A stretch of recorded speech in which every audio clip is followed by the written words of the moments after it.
নামাজের বাইরে এবং ভিতরে 13 ফরজ।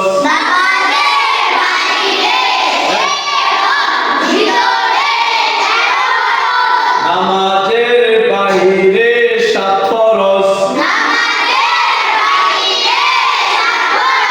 শরীর পাক, কাপড় পাক। নামাজের জায়গা পাক।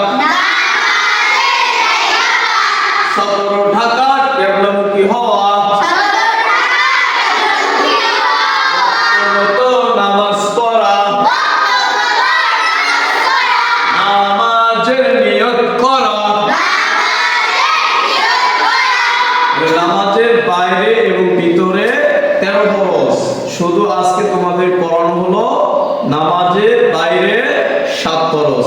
ঠিক আছে ইনশাআল্লাহ? ইনশাআল্লাহ।